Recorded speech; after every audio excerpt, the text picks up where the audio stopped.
আমরা ডালহৌসিতে যেখানে এসে উঠেছি সেই জায়গাটা হলো এইটা। এটা একেবারে প্রায় টপে রয়েছে। বাকি যে হোটেলগুলো রয়েছে বা হোমস্টেগুলো রয়েছে সেগুলো নিচে নিচে রয়েছে। এটা গভর্নমেন্টের হিমাচল প্রদেশ ট্যুরিজমের কটেজ, মানে বাংলা বলা যায় তো। ওই কোণা থেকে হ্যাঁ, ওই কোণা থেকে নিচ্ছি তো, এখান থেকে। তুমি নিজে ওই কোণায় যাও। আচ্ছা, না আমি এই ফটোটা এদিকে নিলাম।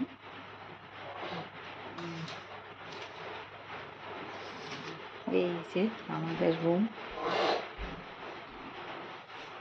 ওই সামনের বিল্ডিংটা কি সুন্দর, সে গ্রাহাম স্কুলের মতো লাগছে।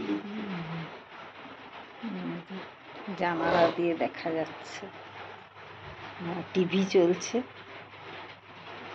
তুমি এই কোণ থেকে গোটাটা না নিলে এর বিশালত্বটা বোঝাতে পারবে না। হ্যাঁ, আরেকবার যাচ্ছি তো। এই তো বাথরুম। ওই কোণা থেকে একদম গোটাটা ঘোরা, তবে না বিশালত্বটা বোঝা যাবে কত বড় রুমটা।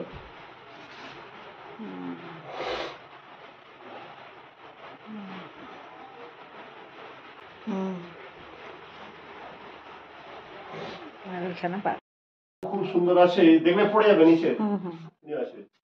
আর তার সঙ্গে অ্যাটাচড আমাদের এই যে একটা এত সুন্দর মানে জায়গা, খাবারের রেলিং দিয়ে ঘেরা, কাঁচ পাশে খুললে এরকম মানে চির পাইন দেবদারু গাছ, একদম টপে 6700 ফিট উঁচুতে। হ্যাঁ, দারুণ, খুব সুন্দর। আর গরম গরম খাবার, এবং আমরা যেরকম চেয়েছিলাম গ্রেভি ছাড়া, পাঁপড়, ভাত, ডাল, ফুলকপি, আলু ভাজা আর অমলেট, ডবল ডিমের। তাহলে এবার খেয়ে নেওয়া যাক। হ্যাঁ, দেরি করো না।